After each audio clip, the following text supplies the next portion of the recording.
گزاریں کیسے زندگی، آؤ علماء سے پوچھ لیں، آئے جو مشکل پیش کوئی، آؤ علماء سے پوچھ لیں۔ الحمدللہ رب العالمین والصلاة والسلام علی سید المرسلین، اما بعد فاعوذ باللہ من الشیطان الرجیم، بسم اللہ الرحمن الرحیم۔ الصلاة والسلام علیک یا رسول اللہ، الصلاة والسلام علیک یا حبیب اللہ، الصلاة والسلام علیک یا نبی اللہ، وعلی آلک واصحابک یا نور اللہ۔ میٹھے میٹھے اسلامی بھائیوں، دارالافتاء اہل سنت سلسلے میں مرحبا کہتے ہیں۔ آج خاص طور پر ہم صدقہ فطر کے پورے موضوع کا انشاءاللہ آج کے سلسلے میں احاطہ کریں گے۔ خاص طور پر اسی کے حوالے سے ہم سوالات مفتی صاحب سے پوچھیں گے۔ مفتی ماجد رضا صاحب ہمارے ساتھ موجود ہیں۔ صدقہ فطر کے شریعت میں کیا احکام ہیں، کس پر واجب ہوتا ہے، کب دینا ہوتا ہے، کس کس کی طرف سے دینا ہوتا ہے، کتنا دینا ہوتا ہے، یہ ساری چیزیں انشاءاللہ خاص طور پر آج کے سلسلے میں بیان ہوں گی۔ آپ غور سے سلسلہ ملاحظہ فرمائیے اور جو باتیں بیان ہوں، جس پر لازم ہوں، ان پر عمل کی نیت بھی فرمائیے۔ درود پاک کی فضیلت سنتے ہیں۔ نبی کریم صلی اللہ تعالی علیہ وآلہ وسلم نے ارشاد فرمایا، جو کوئی شخص دن بھر میں مجھ پر 50 مرتبہ درود پاک پڑھے، کل بروز قیامت میں اس کے ساتھ مصافحہ یعنی ہاتھ ملاؤں گا۔ صلو علی الحبیب صلی اللہ تعالی علی محمد صلی اللہ تعالی علیہ وآلہ وسلم۔ حضور، سب سے پہلے تو یہ ارشاد فرمائیے کہ صدقہ فطر دیا کیوں جاتا ہے، کس پر لازم ہے، یہ ساری باتیں ہم پوچھیں گے۔ دیا کیوں جاتا ہے؟ الحمدللہ رب العالمین والصلاة والسلام علی سید الانبیاء والمرسلین، اما بعد فاعوذ باللہ من الشیطان الرجیم، بسم اللہ الرحمن الرحیم۔ اللہ عز و جل نے جتنے بھی احکامات مسلمانوں پر لازم کیے ہیں، تمام احکامات میں ہزارہا حکمتیں پوشیدہ ہیں۔ ٹھیک۔ بعض کی حکمتیں ہمارے سامنے بیان بھی کی جاتی ہیں، اور وہ ایک آدھ حکمت ہمارے سامنے بیان کی جاتی ہے، مزید حکمتیں بھی اس میں ہوتی ہیں۔ بعض احکام ایسے ہوتے ہیں کہ جس کی حکمتیں نہ ہمارے سامنے بیان کی جاتی ہیں اور نہ ہی علماء نے اس کی کوئی حکمت بیان کی ہوتی ہے۔ بعض ایسے احکام بھی ہیں کہ حکمت اس کی بظاہر بیان تو نہیں کی گئی، پھر علماء، مفسرین، محدثین اس کی جو ہے وہ حکمتیں ہمارے سامنے بیان فرماتے ہیں۔ صحیح۔ صدقہ فطر ہے، اس کی حکمت ایک تو ادا کیوں کیا جاتا ہے، شریعت کا حکم ہے۔ ٹھیک ہے۔ حضور نبی کریم صلی اللہ تعالی علیہ وآلہ وسلم نے ایک شخص کو حکم ارشاد فرمایا کہ مکہ مکرمہ کی گلی کوچوں میں جاؤ اور جا کر اس بات کا اعلان کر دو کہ صدقہ فطر واجب ہے۔ صحیح۔ تو یہ تو ایک شرعی حکم اس حدیث مبارکہ میں بیان ہوا۔ حضرت سیدنا عبداللہ ابن عباس رضی اللہ تعالی عنہما فرماتے ہیں کہ حضور صلی اللہ تعالی علیہ وآلہ وسلم نے صدقہ فطر مقرر فرمایا۔ پھر اس کی وجہ بیان فرماتے ہیں کہ صدقہ فطر مقرر فرمانے کی وجہ کیا ہے؟ فرمایا تاکہ فضول اور بیہودہ کلام سے روزوں کی طہارت ہو جائے۔ یعنی ایک حکمت یہ بیان ہوئی کہ انسان مسلمان روزہ رکھتا ہے، روزہ رکھ کر وہ فضول گفتگو کرتا ہے، کبھی وہ بیہودہ کلام بھی کر لیتا ہے۔ اب یہ صدقہ فطر ادا کرے گا تو صدقہ فطر ادا کرنے کی بنا پر وہ جو اس نے فضول کلام روزہ رکھ کر کیا تھا، بیہودہ کلام کیا تھا، تو اس کی طرف سے گویا اس کا کفارہ ہو جائے گا، اور اس بیہودہ کلام کی وجہ سے، فضول گفتگو کی وجہ سے روزے کی پاکیزگی میں، روزے کی طہارت میں جو فرق آیا تھا، اب وہ روزے کی طہارت میں جو فرق آیا تھا اس کا گویا کہ یہ کفارہ ادا ہو جائے گا۔ ایک حکمت تو یہ بیان ہوئی۔ دوسری حکمت یہ بیان ہوئی تاکہ جو مساکین ہیں ان کی خوراک کا انتظام ہو سکے۔ یعنی جب صدقہ فطر دیا جائے گا تو چونکہ عید کے ایام ہوتے ہیں، ایک خوشی کا ماحول ہوتا ہے، اور خوشی کے ماحول میں ہر شخص یہ چاہتا ہے کہ اس کے گھر میں نعمت کی فراوانی ہو۔ ٹھیک ہے۔ اس کے بچے اچھا لباس پہنیں، اس کے بچے اچھا کھائیں، اچھا پئیں، تو ہر شخص کی بالخصوص خوشی کے موقع پر یہ خواہش ہوتی ہے۔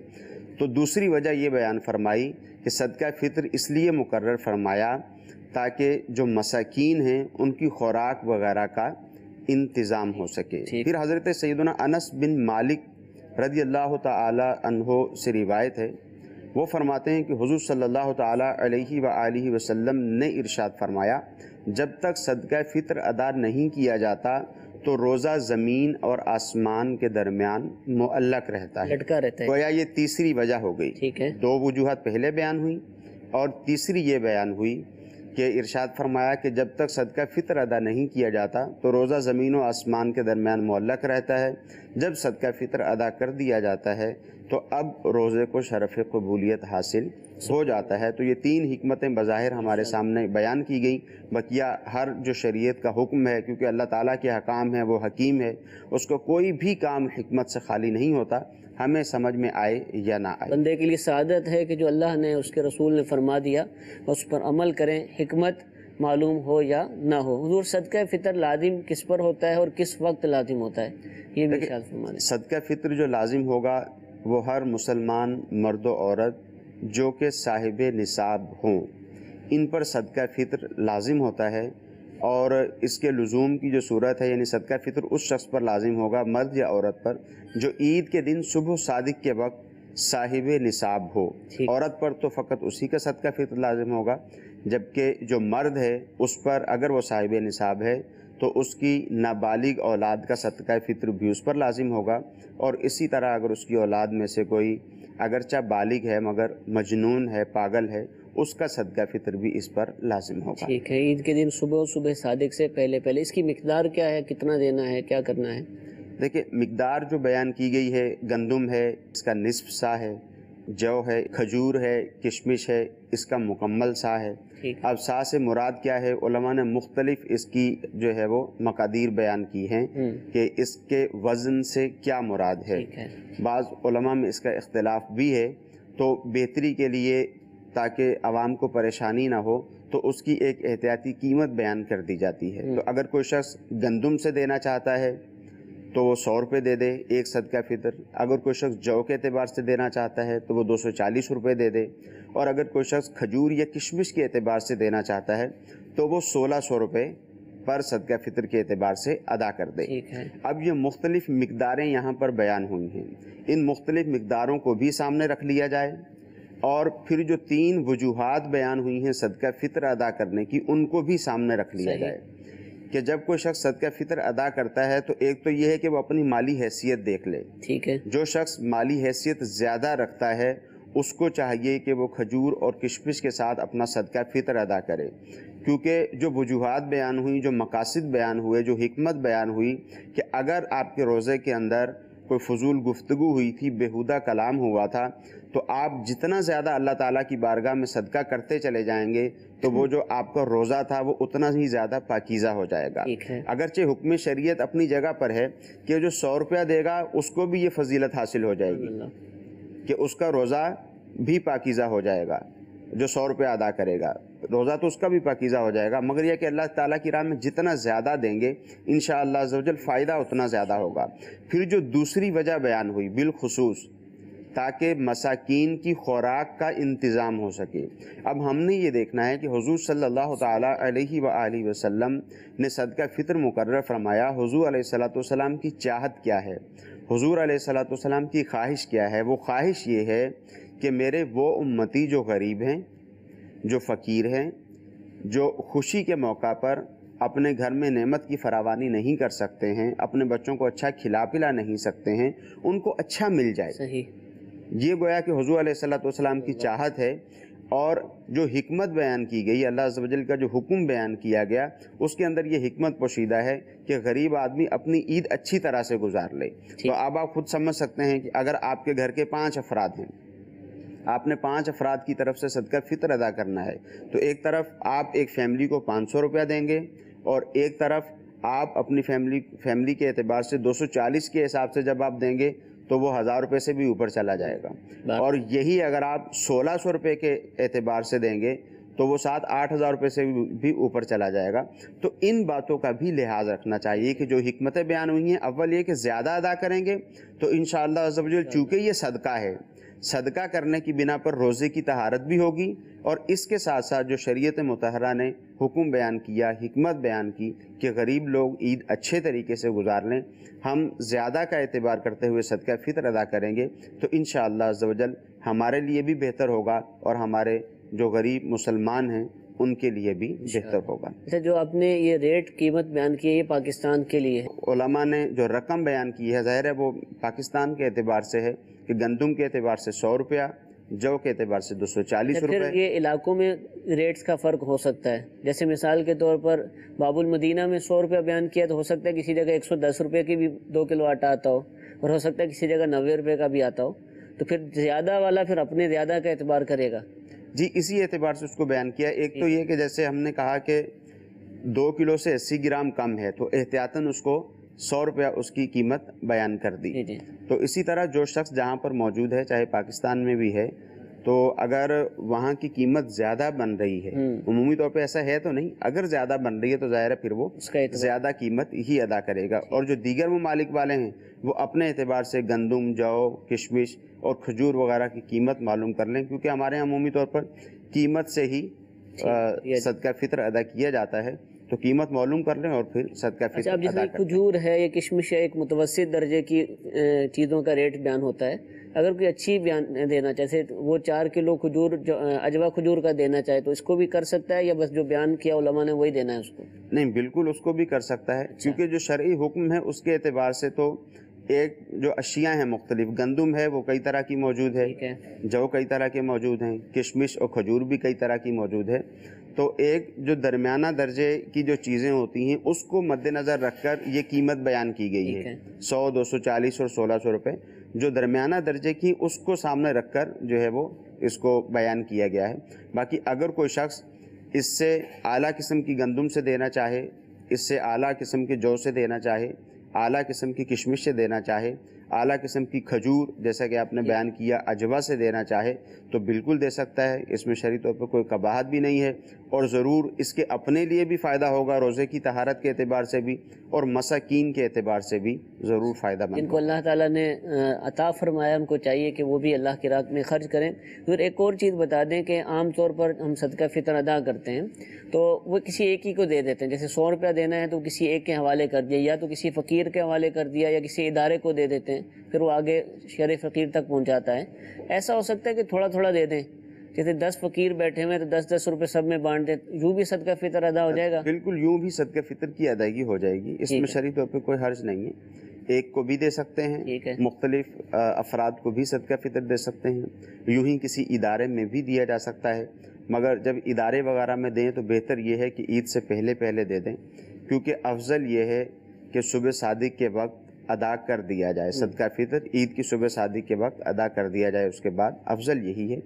تو پہلے اگر ادارے میں دے دیں تو ادارے والوں کو بتا بھی دیں کہ یہ صدقہ فطر کی رقم ہے تاکہ وقت پر ادا ہو جائے۔ دینا کس کو ہے؟ یعنی فقیر کا لفظ آیا ہے، اس کی بھی تھوڑی ڈیفینیشن بتا دیجیے۔ دیکھیں شرعی فقیر سے مراد یہاں وہی ہے جس کو ہم زکوٰۃ کی ادائیگی کر سکتے ہیں، ٹھیک ہے، یعنی ایسا شخص جس کے پاس 52.5 تولہ چاندی موجود نہیں، نہ 52.5 تولہ چاندی کی قیمت رقم اس کے پاس موجود ہے، اور 52.5 تولہ چاندی کی جتنی قیمت بنتی ہے 40-42 ہزار روپے کے قریب، اتنی رقم کا نہ اس کے پاس سونا ہونا چاہیے، نہ ضرورت سے زیادہ کوئی اور مال اس کے پاس ہونا چاہیے، تو ایسا شخص شرعی فقیر ہے، اس کو صدقہ فطر ادا کیا جا سکتا ہے۔ ٹھیک ہے، جزاک اللہ جی۔ یہ کال سلسلے کا حصہ بناتے ہیں، جی چلائیے۔ میرا سوال یہ تھا کہ کیا فطرانہ مسجد میں دے سکتا ہے بندہ؟ جی، فطرہ یا فطرانہ مسجد میں دیا جا سکتا ہے؟ جی، فطرانہ ہو یا زکوٰۃ ہو یا کوئی بھی صدقات واجبہ ہو، اس کی ادائیگی کے لیے ایک ضروری شرط ہے، وہ یہ ہے کہ شرعی فقیر کو اس کا مالک بنانا ہے، تملیک شرط ہے، یعنی ایسا فرد جو شرعی فقیر ہے اس کو مالک بنانا ضروری ہوتا ہے۔ اب مسجد میں اگر دے دیا جائے گا تو مسجد میں دیا، آپ نے مسجد والوں نے اس کو استعمال کر لیا تو یوں صدقہ فطر ادا نہیں ہوگا۔ ہاں، اگر آپ نے کسی شرعی فقیر کو دیا، اس نے آگے مسجد میں دے دیا، یا آپ نے مسجد والوں کو یہ بتا کر دیا کہ یہ صدقہ فطر ہے، اور انہوں نے جو طریقہ کار ہے انہوں نے شرعی فقیر کو دیا اور شرعی فقیر نے پھر مسجد کے لیے دے دیا، تو پھر ایسا تو ہو سکتا ہے، ڈائریکٹ مسجد میں استعمال نہیں ہو سکتا۔ لیکن ایسا کرنا چاہیے کہ مساجد میں دیا جائے بجائے؟ جی، اس میں غور کر لینا چاہیے کہ عمومی طور پر ان مساجد میں صدقہ فطر دے دیا جاتا ہے کہ جہاں حاجت نہیں ہوتی، ضرورت نہیں ہوتی، چاہے صدقہ فطر ہو چاہے زکوٰۃ کی رقم ہو۔ تو اب آپ دیکھیں گے کہ جہاں ضرورت ہے، حاجت ہے اگر مسجد میں، تو پھر ہی صدقہ فطر یا زکوٰۃ وغیرہ وہاں دی جائے۔ عمومی طور پہ دیکھا گیا کہ بعض اوقات حاجت نہیں ہوتی۔ حاجت نہ ہونے سے مراد یہ ہے کہ مسجد تعمیر ہو چکی ہے یا تعمیر ہو رہی ہے اور لوگ وہاں تعاون کر رہے ہیں، مسجد آہستہ آہستہ تعمیر، مسجد کی لوگ خدمت کرتے ہی ہیں، تعمیر ہو چکی ہے مسجد۔ پھر مسجد کے جو اخراجات ہیں اس کے لیے بھی لوگ خدمت کرتے ہی رہتے ہیں، مسجد کے اخراجات بھی مکمل ہوتے ہی رہتے ہیں۔ تو اس لیے بہتر صورت یہی ہے کہ جب صدقہ فطر ادا کیا جائے تو شرعی فقراء کو دیا جائے، اور بالکل اداروں کو بھی دیا جا سکتا ہے، کیونکہ جو ادارے ہیں ظاہر ہے عام طور پر لوگوں کا ایسا رجحان نہیں ہوتا کہ اپنی جو نارمل رقم ہے، جو صدقہ نافلہ وغیرہ ہیں وہ دیں اور ادارے چلیں، ایسا بہت کم ہوتا ہے، ایسی رقم بہت کم ہوتی ہے۔ تو صدقہ فطر اداروں کو دیا جا سکتا ہے جو دینی کام کر رہے ہوتے ہیں، لیکن وہی ادارے کے جو شریعت کے احکام پر عمل کریں، شریعت کے احکام پر عمل کرتے ہوں، یہ چیز تو ضروری ہے۔ یہ تو ہم پر لازم ہے کہ ہم جب دینے کے لیے جا رہے ہیں صرف کام دیکھ کر نہیں، ہمیں دیکھ لینا چاہیے۔ یعنی اس ادارہ اگرچہ دنیاوی طور پر کام کر رہا ہے لیکن شرعی مسائل کا وہ پاس نہیں رکھتا، تو اب اس کو ہم نہیں دیں گے۔ بالکل ظاہر ہے، جب آپ کو صدقہ فطر ادا کرنا ہے، آپ کو زکوٰۃ کی ادائیگی کرنی ہے، اور آپ کو پتہ ہے کہ مجھے میرا صدقہ فطر ادا کرنا ہے، مجھے زکوٰۃ کی ادائیگی کرنی ہے، تو اس کا طریقہ کار کیا ہونا چاہیے، مجھے کس جگہ پر دینا ہے تاکہ میری زکوٰۃ ادا ہو، تاکہ میرا صدقہ فطر ادا ہو۔ ایک شخص کے بارے میں آپ کو معلوم ہے، ایک ادارے کے بارے میں آپ کو معلوم ہے کہ اگر میں نے اس کو زکوٰۃ یا صدقہ فطر دیا تو اس نے جو شرعی طریقہ کار ہے اس کو فالو نہیں کرنا، اس کو پتہ ہی نہیں ہے، کام کر رہا ہے، اس کو معلوم ہی نہیں ہے کہ شرعی طریقہ کار کیا ہوتا ہے، تو اب یہاں جان بوجھ کر آپ ادا کریں گے تو یہ درست طریقہ کار نہیں ہے۔ ٹھیک، اور ابھی ہم دیکھتے ہیں کہ روڈوں پر اتنے بل بورڈ لگے ہوئے ہیں کہ ہر ادارہ ہی صدقہ فطر اور زکوٰۃ کا مطالبہ کر رہا ہے، بظاہر لگتا نہیں ہے کہ ہر ایک ادارہ ایسا کچھ شریعت کے احکامات پر عمل کرتا ہو، تو ان باتوں کو بھی پیش نظر رکھنا ہمارے لیے ضروری ہے۔ الحمدللہ دعوت اسلامی سنتوں بری تحریک ہے، اس کے 100 سے زائد شعبہ جات الحمدللہ دین متین کی خدمت کرتے ہیں، مدارس جس میں 1 لاکھ سے 1.5 لاکھ سے زائد طلبہ کرام قرآن پاک کی تعلیم حاصل کرتے ہیں، جامعات المدینہ ہیں جہاں بہت سارے اسلامی بھائی اسلامی بہنیں عالم اور عالمہ کا کورس کر رہے ہیں، اور بھی بہت سارے شعبہ جات آپ دیکھتے ہیں۔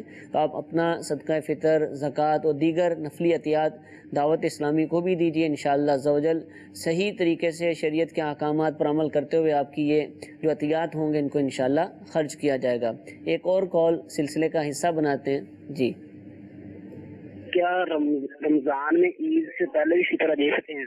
جی، رمضان ہی میں اگر کوئی دینا چاہے تو دے سکتے ہیں۔ جی بالکل، رمضان المبارک میں بھی صدقہ فطر ادا کیا جا سکتا ہے، اور بہتر بھی یہی ہے، ایسا ہی کرنا چاہیے، ٹھیک ہے، کیونکہ ہمارے ہاں جو خریداری وغیرہ کا سلسلہ ہے وہ رمضان المبارک میں ہی ممکن ہو پاتا ہے عام طور پر۔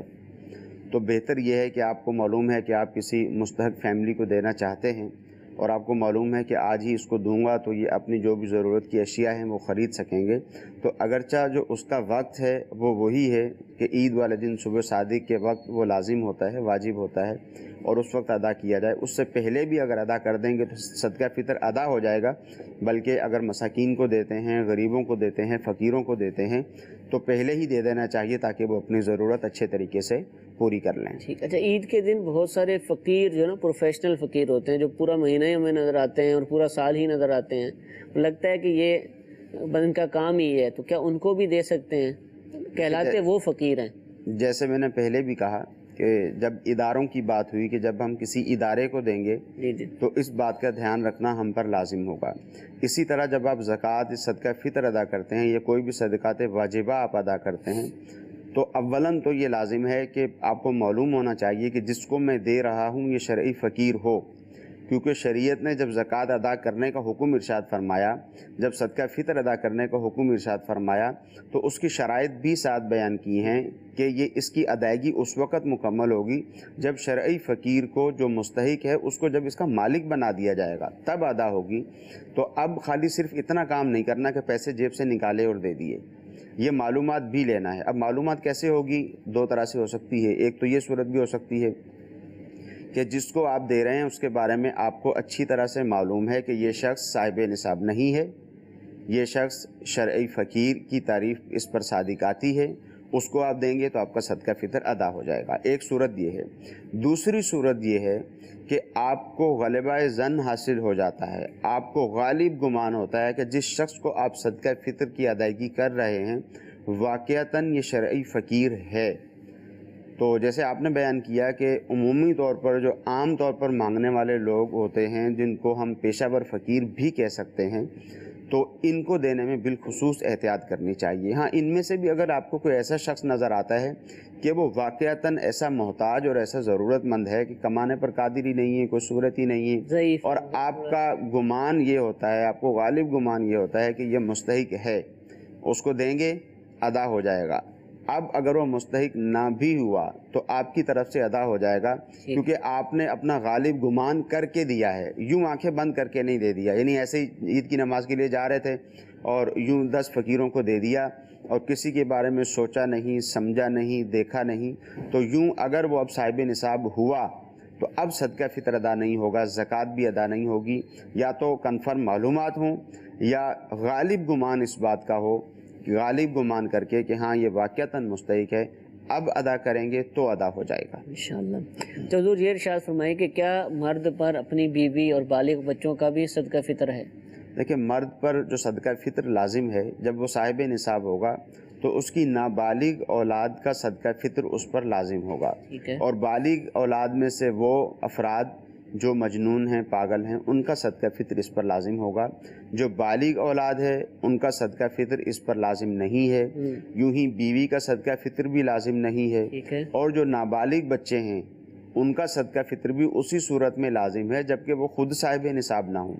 اگر وہ خود صاحب نصاب ہیں تو ان کا صدقہ فطر وہیں سے ادا کیا جائے گا۔ اچھا، گھر میں رہتے ہیں سارے اور والد صاحب ہی سرپرست ہیں، بالغ اولاد ہے اور نابالغ بچے بھی صاحب نصاب ہیں، بیوی بھی ہے، لیکن گھر کے معاملہ یہی چلاتے ہیں اور یہ دے دیتے ہیں، تو کیا ادا ہو جائے گا ان سب کی طرف جی سے؟ بالکل، اس صورت میں ادا ہو جائے گا کہ گھر کے معاملات سارے انہی کے سپرد ہیں، نان نفقے کا یہی خیال رکھتے ہیں۔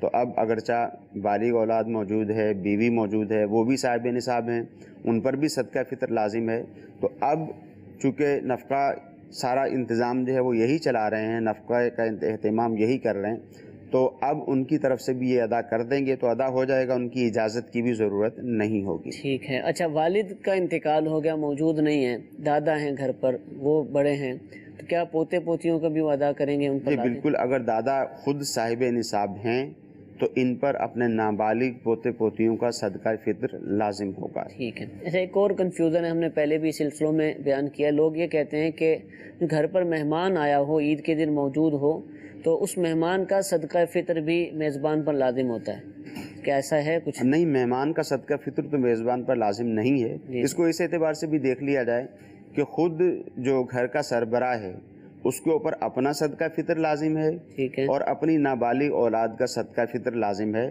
اور نابالغ اولاد کا بھی جب ہے جبکہ وہ خود نابالغ اولاد صاحب نصاب نہ ہو۔ ٹھیک ہے، تو گھر میں اس کے بچوں کی امی ہیں، اس کا صدقہ فطر اس پر لازم نہیں ہے، اس کے بالغ بیٹے ہیں، بالغ بیٹیاں ہیں، ان کا صدقہ فطر اس پر لازم نہیں ہے، ٹھیک ہے، تو مہمان کا بدرجہ اولا لازم نہیں ہوگا۔ تو لوگوں میں ایک بات معروف ہے، تو مہمان کا صدقہ فطر اس پر لازم نہیں ہوگا۔ ٹھیک ہے۔ اچھا، بالغ بیٹیوں کا لفظ آپ نے ارشاد فرمایا، تو مسئلہ تو واضح ہے، لیکن آپ بتا دیں، کنفیوژن ہو سکتی ہے، بھی وہ کہاں سے دیں گی، وہ تو کماتی نہیں ہیں، تو ان پر صدقہ فطر ہوگا کب، یہ بھی ارشاد فرما دیں۔ دیکھیں، صدقہ فطر ان پر بھی اسی صورت میں ہوگا جبکہ وہ خود صاحب نصاب ہوں۔ تو اب جیسے زکوٰۃ کا شرعی حکم ہے جی جی، کہ زکوٰۃ کے شرعی حکم میں اگر گھر کا سربراہ یعنی والد وہ صاحب نصاب ہے، بچوں کی والدہ بھی صاحب نصاب ہے، بیٹیاں بھی صاحب نصاب ہیں، بیٹے بھی صاحب نصاب ہیں، تو ہر شخص کو اپنی زکوٰۃ کی ادائیگی خود کرنی ہے۔ ایسے قربانی میں بھی ہوتا ہے؟ اسی طرح قربانی ہے، ٹھیک ہے، اور اسی طرح صدقہ فطر ہے کہ اگر خود یہ صاحب نصاب ہیں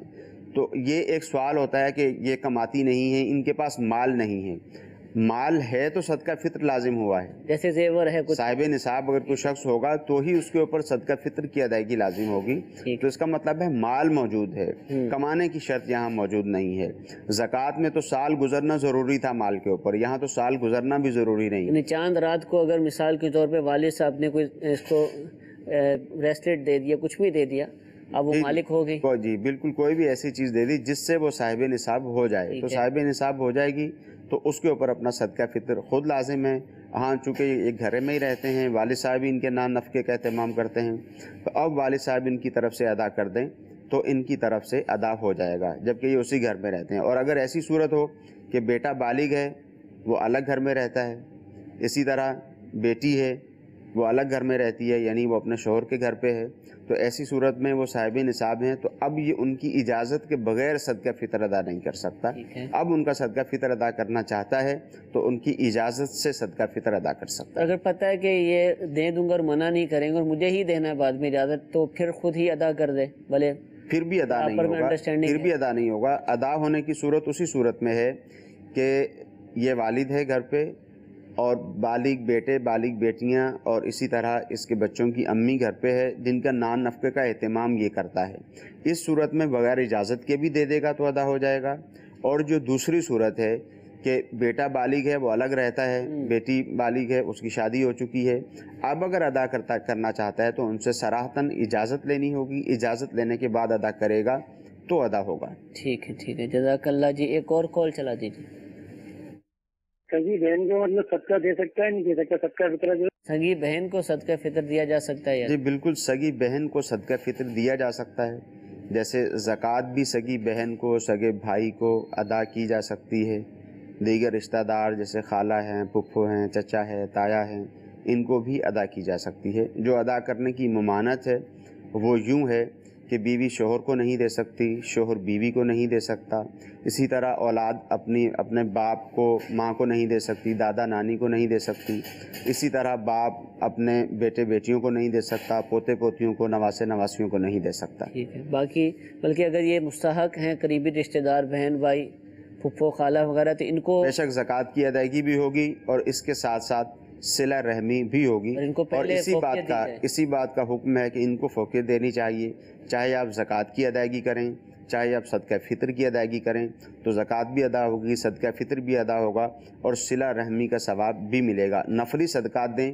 تب بھی انہی کو مقدم رکھیں۔ ٹھیک ہے، ان باتوں کو بھی پیش نظر رکھا جائے۔ اچھا، کوئی روزے نہ رکھ سکا، اس نے روزے رکھے ہی نہیں کسی بھی وجہ سے، تو کیا اب بھی اس پر صدقہ فطر واجب ہوگا؟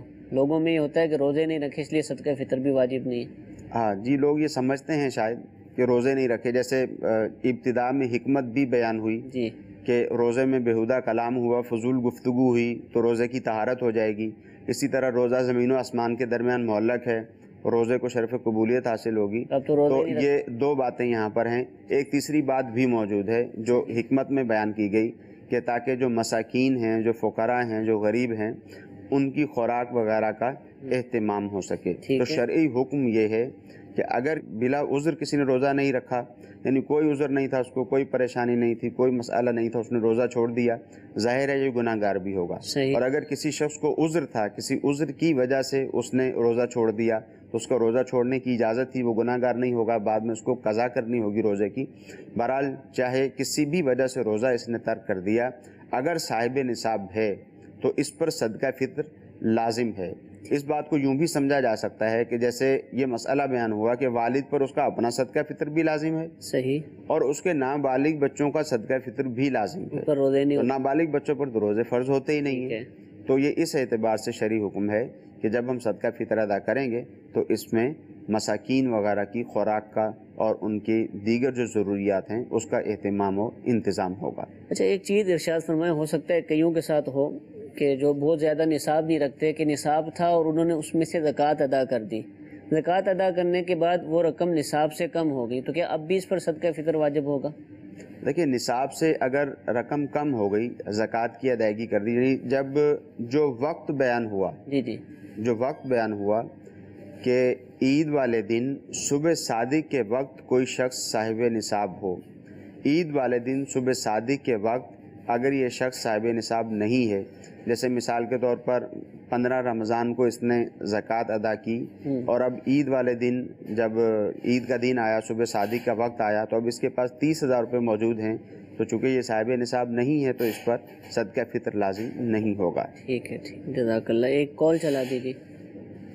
میرا مفتی صاحب سے سوال یہ ہے کہ فطرانہ اگر اپنی اولاد میں سے مطلب بیٹی بیوہ ہو گئی ہے تو اس کو کیا اب باپ فطرانہ دے سکتا ہے اور اس کے بھائی جو ہے وہ فطرانہ اپنی بیٹی کو دے سکتے ہیں؟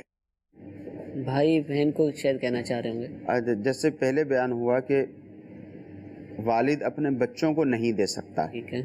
ہاں بھائی اپنی بہن کو دے سکتے ہیں. بھائی اگر اپنا فطرانہ ادا کرنا چاہتے ہیں تو وہ اپنی بہن کو دے سکتے ہیں. ٹھیک ہے جی. ایک اور کال چلائیے. سوال یہ ہے کہ جو آدمی قرض دار ہے تو کیا وہ آدمی اپنا فطر ادا کر سکتا ہے یا نہیں کر سکتا؟ قرض دار ہے وہ صدقہ فطر ادا کر سکتا ہے. صدقہ فطر میں لوگوں کا جذبہ ہے. شریف فقیر بھی ہم نے دیکھا ہے کہ وہ صدقہ فطر ادا کر رہے ہوتے ہیں. تو خیر کیا حکم؟ یہ تو دیکھا گیا ہے کہ صدقہ فطر تقریباً تمام ہی لوگ ادا کر رہے ہوتے ہیں. باقی یہ ہے کہ صاحب نصاب ہونا ضروری ہے. ٹھیک ہے.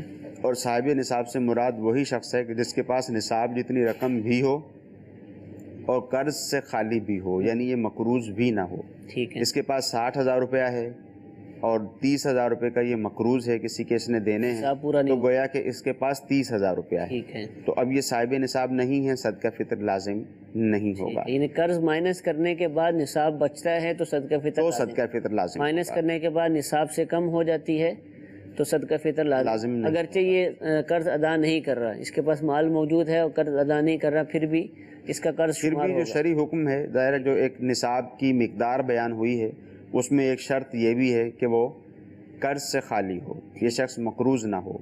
اب قرض نکالنے کے بعد اگر صاحب نصاب نہیں بچتا، اگرچہ رقم اس کے پاس موجود ہے، رکھی ہوئی ہے، مگر قرض نکالنے کے بعد صاحب نصاب نہیں رہتا تو پھر اس پر صدقہ فطر لازم نہیں ہوگا. جیسے میں نے عرض کیا کہ لوگ کرتے ہیں نا، سبھی تقریباً بہت سارے لوگ ادا کر رہے ہوتے ہیں جو گھر بار والے ہوتے ہیں، نوکری پیشہ ہوتے ہیں، تو کیا ان کو ثواب ملے گا صدقہ فطر کا؟ حالانکہ لازم تو نہیں تھا ان کے اوپر. دیکھیں صدقہ فطر لازم نہیں تھا تو صدقہ فطر چونکہ لازم ہی نہیں تھا تو جو یہ ادائیگی کر رہے ہیں وہ صدقہ فطر کی ادائیگی نہیں ہے. ٹھیک ہے. وہ ان کی طرف سے ایک نفلی صدقہ ہے، اور ظاہر ہے نفلی صدقہ بھی جب کوئی شخص ادا کرتا ہے تو ضرور ثواب کا استحقاق ہوتا ہے، ضرور اس کو ثواب ملے گا اور کرنا بھی چاہیے. ٹھیک ہے. مفتی صاحب محمد حرم اطاری عمار مسکت سے بات کر رہا ہوں. مفتی صاحب میں نے یہ پوچھنا تھا جو سونے کی زکوٰۃ کیسے نکالیں گے؟ مطلب اگر 2 تولے سونا ہے یا 1.5 تولے سونا ہے، اس کی جو ریٹ جو مارکیٹ کا چل رہا ہے ابھی جو نیا لینے جاتے ہیں اس ریٹ سے نکالیں گے یا جو سیل کرتے ہیں جس ٹائم اس ریٹ سے نکالیں گے؟ دونوں میں فرق ہوتا ہے. اس میں بھی کافی لوگ اپنی اپنی رائے کا اظہار کر رہے ہوتے ہیں. تو کوئی کہتا ہے جس پر لیا تو اس پر دوں گا، کوئی کہتا ہے جس پر بکے گا وہ آپ کو دینا ہے. اصل ہے کیا معاملہ؟ دیکھیں جو بھی چیزیں ہیں جیسے سونا وغیرہ ہے، اسی طرح دیگر مال تجارت وغیرہ ہیں، اس میں جب آپ زکوٰۃ کی ادائیگی کرتے ہیں، مثال کے طور پر کسی کی زکوٰۃ کی ادائیگی کا جو دن ہے وہ 29 رمضان المبارک ہے، تو اب یہ 29 رمضان المبارک کو معلوم کرے گا کہ گولڈ کی قیمت کیا ہے. ٹھیک. اب اس کا طریقہ کار یہ ہوگا کہ اگر مثال کے طور پر ان کے پاس 20 کیرٹ کا گولڈ ہے یا 22 کیرٹ کا گولڈ ہے یا کسی کے پاس 24 کیرٹ کا ہی گولڈ ہے تو ظاہر ہے وہ تو اسی کے اعتبار سے زکوٰۃ کی ادائیگی کر دے گا. اور اگر اس سے کم کیرٹ کا گولڈ ہے، مثال کے طور پر ان کے پاس 22 کیرٹ کا گولڈ ہے، تو اب یہ اس دن کی قیمت معلوم کریں کہ 24 کیرٹ کا جو گولڈ ہے اس کی قیمت کیا ہے. ٹھیک ہے. تو اس کا طریقہ کار یہ ہوگا کہ ٹوٹل جیسے 50,000 روپیہ قیمت ہے اس وقت، تو 24 کو 50 کے ساتھ تقسیم کریں، جو جواب آئے اس کو 22 کے ساتھ ضرب دے دیں تو ان کی قیمت نکل آئے گی 22 کیرٹ تولے کی گولڈ کی. اگر 21 کیرٹ ہے تو 21 سے ضرب دے دیں تو اس کی قیمت نکل آئے گی. کیونکہ ہمارے یہاں زکوٰۃ کی ادائیگی جب گولڈ کی جاتی ہے تو رقم سے ہی کی جاتی ہے، گولڈ وغیرہ تو ادا کیا نہیں جاتا.